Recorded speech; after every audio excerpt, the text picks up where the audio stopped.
नमस्कार दर्शक बंधु, आज हूँ 10 सेप्टेम्बर बुधवार। चलतु देखने आज सकाळ किसी गुरुत्वपूर्ण खबर। जदि पर्यंत वीडियो को लाइक करना वीडियो को लाइक करने सह चैनल को सब्सक्राइब करी कमेंट माध्यम जनातु आपण माने क्यों जिले देखुं। नंबर 1 बंगोपसागर उपर घूर्णिबलय सक्रिय रही। गत 24 घंटे राज्य में 5 जिले में अति प्रबल वर्षा होता बेले 2 जिले में प्रबल, 6 जिले में स्वाभाविक, 4 जिले में अभावी, 11 जिले में अति अभावी एवं बाकी 2 जिले में वर्षा होना। झारसुगुड़ा जिले में लाइकेरा अंचल में सर्वाधिक 12.24 सेंटीमीटर और बरगढ़ जिला झरबंध अंचल में द्वितीय सर्वाधिक 7.8 सेंटीमीटर वर्षा होती। तेबे आउ 4 दिन राज्य में प्रबल अति प्रबल वर्षा नहीं सतर्कता जारी होता आंचलिक पाणीपाग विज्ञान केन्द्र निर्देशिका मनोरमा महांती कहते। अपर पक्षे 12 तारिख शुक्रवार ठार राज्य में वर्षार परिमाण ह्रास पाइब। 13 तारिख ठार नुआपड़ा और नवरंगपुर जिला व्यतीत बाकी सबुटी पाग मुख्यतः शुखिला रहे बोली मनोरमा महांती कहते। सूचना अनुसार मंगलवार राज्य में प्रबल अति प्रबल वर्षा नहीं कौन जिला को सतर्कता जारी होता बेले बिजुली घड़घड़ी सह वर्षा नहीं समस्त जिला को येलो वार्निंग जारी होती। सेहीपरि बुधवार दिन कोरापुट, मालकानगिरी, नवरंगपुर, रायगड़ा, गजपति, मयूरभंज, केन्दुझर और सुंदरगढ़ जिला को प्रबल अति प्रबल वर्षा और बाकी राज्य में सबु जिला को बिजुली घड़घड़ी सह पवन बहिबा नहीं सतर्कता जारी होती। नंबर 2 नवनिर्वाचित उपराष्ट्रपति सीपी राधाकृष्णन मुख्यमंत्री मोहन चरण माझी शुभेच्छा अभिनंदन जणाइछन्ति। सामाजिक गणमाध्यम एक्स जरिए मुख्यमंत्री कहते आपणकर गभीर प्रशासनिक अभिज्ञता एवं गणतांत्रिक मूल्यबोध प्रति गभीर प्रतिबद्धता सांसद तथा देशर मर्यादा और गरिमा को वृद्धि करिबो। ए मर्यादापूर्ण पदवी देशर सेवा करने निमंते नवनिर्वाचित होइथिबारु आपणको अनेक अनेक शुभकामना। नवनिर्वाचित उपराष्ट्रपति श्री सीपी राधाकृष्णन को हार्दिक शुभेच्छा अभिनंदन जणाइछन्ति।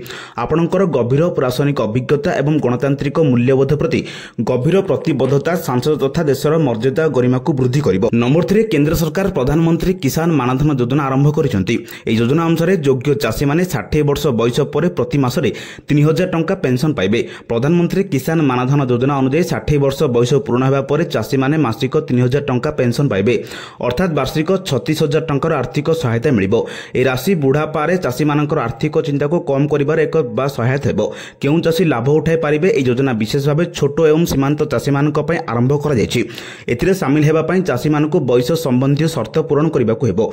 या सहित मासिक प्रीमियम जमा करिबाकू हेबो जा बयस अनुसार 55 टंकार 200 टंका पर्यंत होई पारे। सरकार योगदान एही योजनार विशेषत्व है चाषी जेतिके प्रीमियम जमा करती सेतिकी राशि सरकार मध्य तांको अकाउंट रे जोग करती, अर्थात चाषी और सरकार मिलित भाव पेंशन फंड तैयारी करती। 60 वर्ष बयसरू चाषी को मासिक 3000 टंका पेंशन मिलिबा आरंभ हुए। नंबर 4 केंद्र अर्थमंत्री निर्मला सीतारामन मंगलवार दिन एक साक्षात्कार कहते जे द्रव्य एंड सेवा कर स्लैब को 2टी ह्रास और एकीकरण करने एवं स्वास्थ्य और जीवन बीमा प्रीमियम को करमुक्त करने 18 मासरू अधिक समय धरी आलोचना चलीथिला। यह संस्कार अमेरिकार राष्ट्रपति डोनाल्ड ट्रंप 50% टारिफ घोषणा प्रतिक्रिया नुहे बोली से स्पष्ट करछन्ते। सीतारामन कहते गत वर्ष केंद्र बजेट पूर्व प्रधानमंत्री नरेंद्र मोदी साधारण लोकों आश्वस्ति बोली कहते। गत बजेट रे से 12 लाख टंका पर्यंत आय करुथिबा मध्यवित्त वेतनभोगी को आश्वस्ति देथिले। ए संस्कार प्रस्तुति करिया पय समय लागिथिला एवं मे रे से प्रधानमंत्री को प्रस्ताव उपस्थापना करथिले। नंबर 5 मोहन माझी सरकार राज्य में इलेक्ट्रिक गाड़ी चलाचल को गुरुत्व देइछन्ति।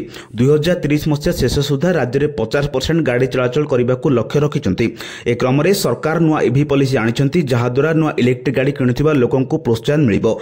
राज्य सरकार नुआ ईवी पॉलिसी अनुसार 3 चकिया ईवी गाड़ी किणिले 20,000 टंका प्रोत्साहन मिलिबो। सेहीपरि 4 चकिया इलेक्ट्रिक गाड़ी पय 1,50,000 टंका प्रोत्साहन देबे। राज्य सरकार ए नियम 2030 डिसेंबर 31 जाए बलवत्तर रखिबे। नंबर 6 ओडिशा सरकार मंगलवार दिन किसी ओडिशा प्रशासनिक सेवा ओएस अधिकारी को बदली करने सह सेमानकु नूतन नियुक्ति देइछन्ति।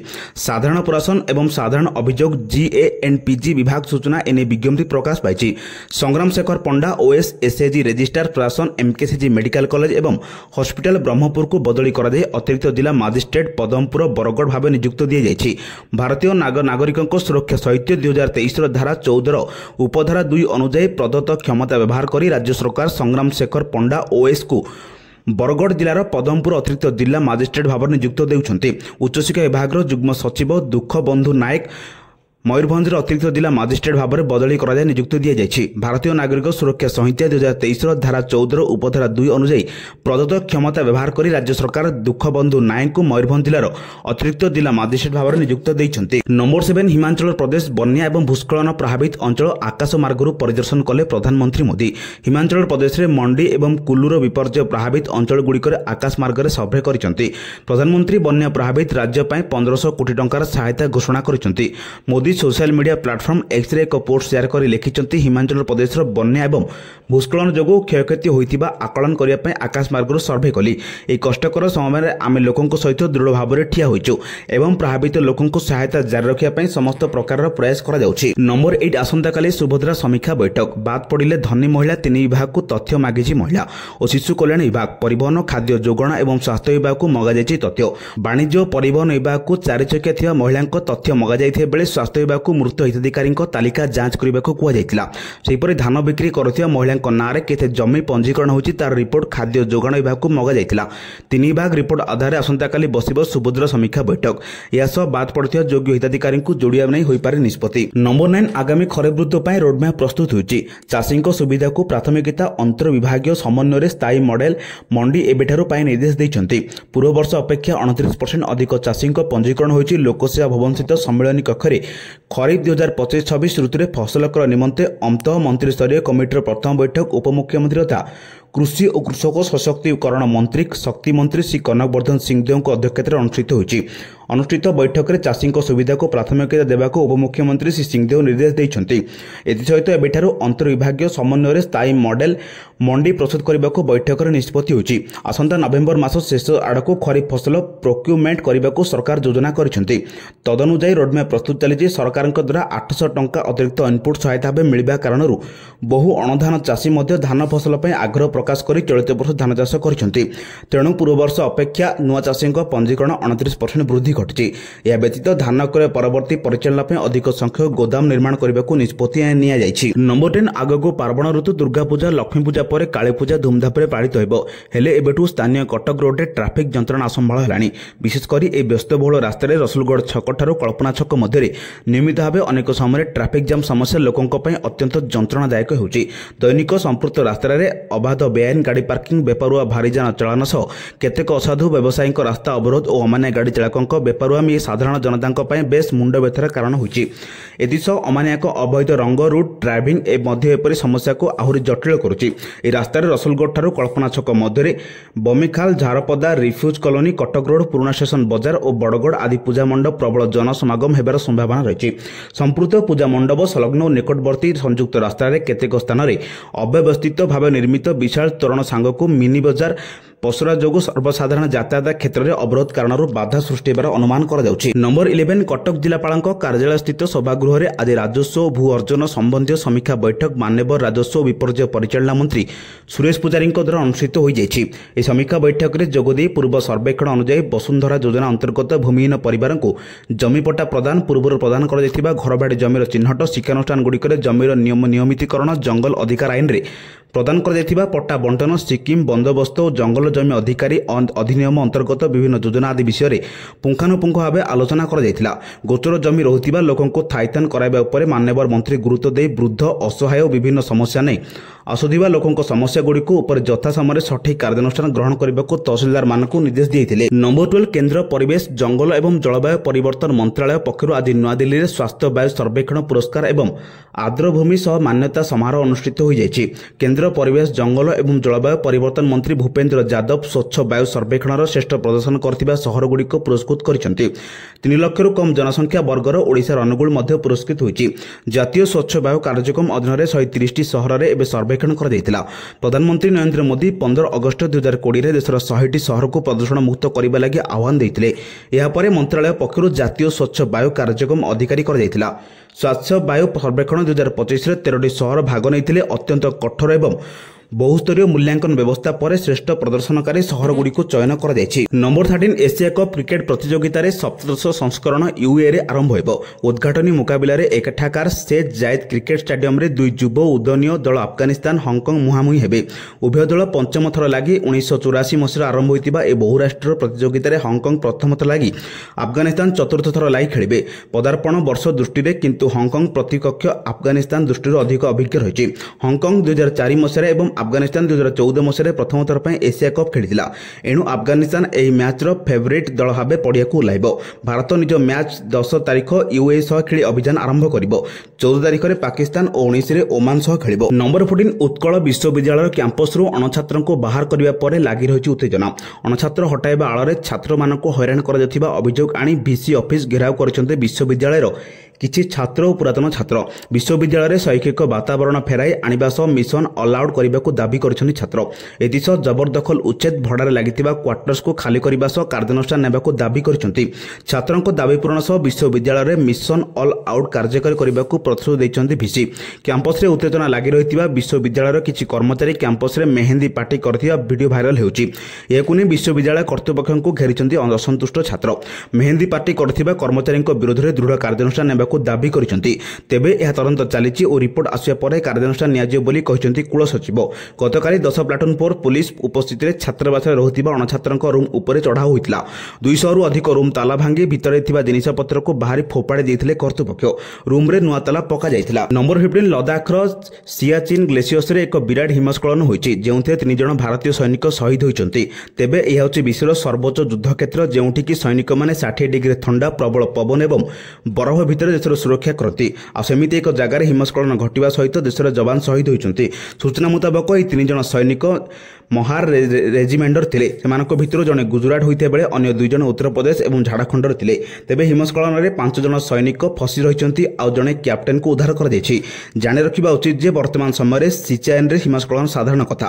1984 ମସିହାରେ ଅପରେସନ ମେଘଦୂତ ପରଠାରୁ ଆଜି ଭିତରେ ଖରାପ ପାଗ ଯୋଗୁଁ ସେଠାରେ ପ୍ରାୟ 1000ରୁ ଅଧିକ ସୈନିକ ଶହୀଦ ହୋଇଛନ୍ତି। ନମ୍ବର 16 450 ବସ୍ତା ସାର ସୁସାଇଡକୁ ଆସିଥିବା ବେଳେ ଅଛନ୍ତି 2ଟି ପଞ୍ଚାୟତର ଶହ ଶହ ଲୋକେ। ଉତ୍ତେଜନାମୂଳକ ସ୍ଥିତି ଉପୁଜିବାରୁ ଘଟଣାସ୍ଥଳରେ ପୋଲିସ ଉପସ୍ଥିତିରେ ସାର ବଣ୍ଟନ କରାଯାଇଛି। ଯେତିକି ସାର ଆସିଛି ତାଠାରୁ ଅଧିକ ଲୋକେ ସାର ପାଇଁ ଅପେକ୍ଷା କରିଛନ୍ତି। ଏଥିପାଇଁ ଘଟଣାସ୍ଥଳରେ ଏଭଳି ସ୍ଥିତି ସୃଷ୍ଟି ହୋଇଛି। ଦୂର ହେଉନି ସାର ସଙ୍କଟ, ସବୁଠି ମାତିଛନ୍ତି କଳାବଜାରୀ, ଚାଷୀ ଅସନ୍ତୋଷ ହେଉଛନ୍ତି। ଖରିଫ ଧାନ ଚାଷ ଗୁରୁତର ଭାବେ ପ୍ରଭାବିତ ହେଲାଣି। ଶୋଷିତ ହେଉଛନ୍ତି ଚାଷୀ, ଖଳ ବେପାରୀ, ମାଲାମାଲ। ଦଣ୍ଡ ସରକାର ତଥାପି ପଡ଼ୁନି ପ୍ରଭାବ। ବିରୋଧୀ ଦଳ ନେତା ନବୀନ ପଟ୍ଟନାୟକ ଲେଖିଥିଲେ ପତ୍ର। କେବଳ ରାଜ୍ୟରେ ନୁହେଁ ସାରା ଦେଶରେ ସାର ସଙ୍କଟ। ସାରା ଦେଶରେ ଦେଖାଦେଇଛି ୟୁରିଆ ସାରର ସଙ୍କଟ। ପଞ୍ଜାବ, ମଧ୍ୟପ୍ରଦେଶ, ଉତ୍ତରପ୍ରଦେଶ ସବୁଠି ସ୍ଥିତି ଗମ୍ଭୀର ହୋଇଛି। 2024ରେ ବି ଦେଖାଦେଇଥିଲେ ସାର ସଙ୍କଟ। ବିଦେଶରୁ 55 ଲକ୍ଷ ଟନ୍ ସାର ଆମଦାନୀ କରିଥିଲେ କେନ୍ଦ୍ର ସରକାର। ସେହି ବର୍ଷ 385 ଲକ୍ଷ ଟନ୍ ଥିଲା ୟୁରିଆ ସାରର ଚାହିଦା। ଆମଦାନୀ ପୂର୍ବ ବର୍ଷ ତୁଳନାରେ 12.7% କମିଥିଲା। 2025ରେ ଦେଶରେ ବଢ଼ିଥିଲା ସାରର ଦର। ଜୁଲାଇରେ ଟନ୍ ପିଛା $570ରୁ ବଢ଼ିଗଲା ଦର।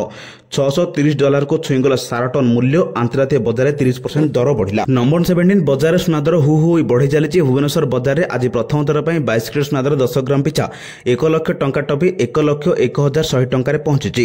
ସୋମବାର ତୁଳନାରେ ସୁନା ଦର ସାଧାରଣତଃ 1250 ଟଙ୍କା ବୃଦ୍ଧି ଘଟିଛି। 22 କ୍ୟାରେଟ୍ ସୁନାର ସାଧାରଣତଃ ଗହଣା ନିର୍ମାଣ ହୋଇଥାଏ। ବର୍ଦ୍ଧିତ ଦର ସହିତ ଗଢ଼ା ମୂଲ୍ୟ ଏବଂ GST ମିଶାଇଲେ ଗହଣା ପାଇଁ ଗ୍ରାହକଙ୍କୁ ସୁନା କିଣିବା ବହୁତ ମହଙ୍ଗା ହୋଇଯାଉଛି। ଚଳିତ ମାସ ଗତ 4 ତାରିଖରେ 22 କ୍ୟାରେଟ୍ ସୁନା ଦର ଭୁବନେଶ୍ୱର ବଜାରରେ 10 ଗ୍ରାମ ପିଛା 100 ଟଙ୍କାର ସାମାନ୍ୟ ହ୍ରାସ ଘଟିଥିଲା। ଏହାକୁ ଛାଡ଼ିଦେଲେ ଅନ୍ୟ ଦିନଗୁଡ଼ିକର ସୁନା ଦର ବଢ଼ିଛି। ଏଥିଯୋଗୁଁ ସେପ୍ଟେମ୍ବର ମାସର ପ୍ରଥମ 9 ଦିନରେ ସୁନା ଦର ଭୁବନେଶ୍ୱରରେ ପ୍ରାୟ 5000 ଟଙ୍କା ମହଙ୍ଗା ହୋଇଛି।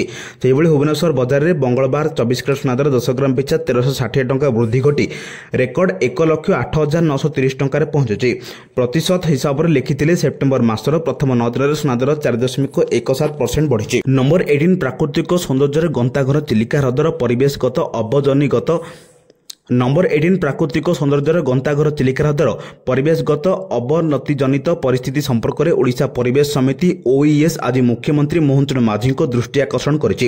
ଭାରତର ଏହି ପ୍ରଥମ ରାମସାର ସ୍ଥଳୀ ତଥା ଏସିଆର ସର୍ବବୃହତ ଲବଣାକ୍ତ ହ୍ରଦ ବର୍ତ୍ତମାନ ବିପଦର ସମ୍ମୁଖୀନ ହେଉଛି। ଏହାର ଜଳୀୟ ପରିସଂସ୍ଥା ଓ ଜୈବ ବିବିଧତା ବିଭିନ୍ନ କ୍ଷତିକାରକ ପ୍ରଭାବର ସମ୍ମୁଖୀନ ହେବା ସହ ନକାରାତ୍ମକ ମାନବୀୟ କାର୍ଯ୍ୟରେ ଚାପଗ୍ରସ୍ତ ହେଉଛି। ହ୍ରଦର ମତ୍ସ୍ୟ ସମ୍ପଦ ଅତ୍ୟଧିକ ଶୋଷଣର ଶିକାର ହେଉଛି ଏବଂ ଓଡ଼ିଶା ସାମୁଦ୍ରିକ ମତ୍ସ୍ୟ ନିୟନ୍ତ୍ରଣ ଆଇନରେ କଠୋର କାର୍ଯ୍ୟକାରିତା ଅନୁପସ୍ଥିତିରେ ବିଭିନ୍ନ ଅଂଶୀଦାରଙ୍କ ମଧ୍ୟରେ କ୍ରମାଗତ ଦ୍ୱନ୍ଦ୍ୱ ଉପୁଜୁଛି। ହ୍ରଦ ଜଳରେ ମତ୍ସ୍ୟଜୀବୀଙ୍କ ପାରମ୍ପରିକ ମତ୍ସ୍ୟ ଅମଳ ପରିବର୍ତ୍ତେ ବର୍ଷ ବର୍ଷ ଧରି ଘେର ନିର୍ମାଣ କରି ପ୍ରଭାବଶାଳୀ ଲୋକଙ୍କ ଦ୍ୱାରା ଜବରଦଖଲ ବେଆଇନ ଚିଙ୍ଗୁଡ଼ି ଚାଷ ହେଉଛି, ଯାହାକୁ ସମସ୍ୟାକୁ ଆହୁରି ଜଟିଳ କରୁଛି। ନମ୍ବର 19 NDA ପ୍ରାର୍ଥୀ CP ରାଧାକ୍ରିଷ୍ଣନ୍ ମଙ୍ଗଳବାର ଦିନ ଦେଶରେ 15ତମ ଉପରାଷ୍ଟ୍ରପତି ନିର୍ବାଚିତ ହୋଇଛନ୍ତି। 452 ଭୋଟ ପାଇ ରାଧାକ୍ରିଷ୍ଣନ୍ ଉପରାଷ୍ଟ୍ରପତି ନିର୍ବାଚନ ଜିତିଛନ୍ତି। ଅନ୍ୟପକ୍ଷରେ ମିଳିତ ବିରୋଧୀ ବେଣ୍ଟ ପ୍ରାର୍ଥୀ B ସୁଦର୍ଶନ ରେଡ୍ଡୀଙ୍କୁ 300 ଭୋଟ ମିଳିଛି। 15ଟି ଭୋଟ ନାଚକ ହୋଇଯାଇଛି ଏବଂ 13ଟି ଜଳ ସାଂସଦ କ୍ରସ୍ ଭୋଟିଂ କରିଛନ୍ତି।